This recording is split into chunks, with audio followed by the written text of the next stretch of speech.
வியாழக்கிழமை எங்களுக்கு study sir 5:30 மட்டும் வச்சாங்க. அவங்க 11th பசங்களுக்கு ஸ்டடி கிடையாது, 4:30க்கே விட்டாங்க. எங்களுக்கு 5:30க்கு தான் விட்டாங்க. அவங்க வெயிட் பண்ணியிருந்தாங்க, 1 ஹவரா வெயிட் பண்ணியிருக்காங்க. ஓகே. எத்தனை பேரு? அவங்க ஒரு 25 பேர் இருப்பாங்க சார். 25 பேரு. ஆ. ஓகே. வெயிட் பண்ணிட்டு அதுல 2, 3 பேர் மட்டும் வீட்டுக்கு போய் ட்ரெஸ் சேஞ்ச் பண்ணிட்டு வந்தாங்க. ம்.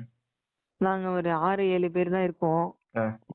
பின்னாடியே வந்துட்டு இருந்தாங்க. அதுக்கப்புறம் இந்த மாதிரி அடிச்சு பார்ப்போம் அப்படின்னு சொன்னாங்க. ம்.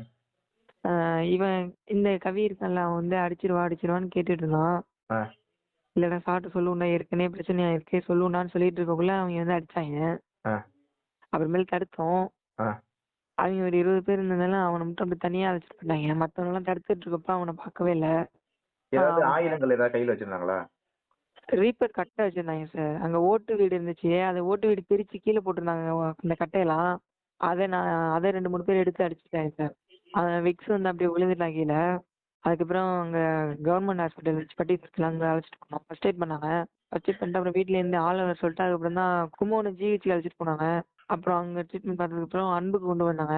நைட்ல நல்லா தான் இருந்தா, போய் பார்த்தா பேசணும், நல்லா தான் இருந்தான், பேசினான். அப்புறம் காலையில தான் சீரியஸ் ஆயிடுச்சு, காமாட்சி கொண்டு வந்தாங்க. அதுக்கப்புறம் தான் சார் இப்படி ஆயிடுச்சு. இதனிடையே தஞ்சை மருத்துவமனையில் பிரேத பரிசோதனை செய்யப்பட்ட நிலையில் இதற்கு காரணமான நபர்கள் மீது கடும் நடவடிக்கை எடுக்க வலியுறுத்தி போலீசாரிடம் மாணவரின் உறவினர்கள் வாக்குவாதத்தில் ஈடுபட்டனர்.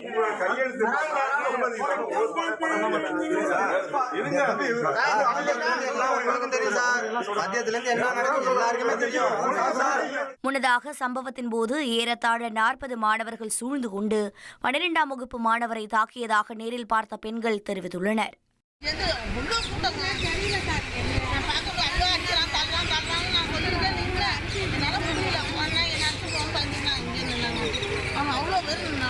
ஆனால் இங்கேருந்து பார்க்கும்போது நிறைய கூட்டமாக இருந்தாங்க.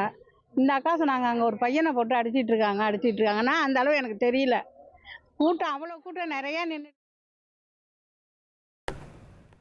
கும்பகோணம் அருகே 12ஆம் வகுப்பு மாணவர் கவியரசன் உயிரிழந்த நிலையில் அவரது உடலை பெற மாட்டோம் என கூறி தஞ்சை மருத்துவக் கல்லூரி வளாகத்தில் உறவினர்கள் ஆர்ப்பாட்டத்தில் ஈடுபட்டனர்.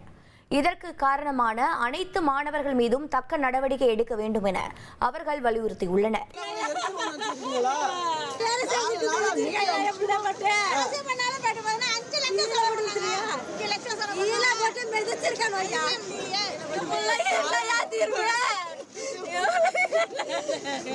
உயிர் போற அளவுக்கு அடிச்சிருக்காங்கன்னா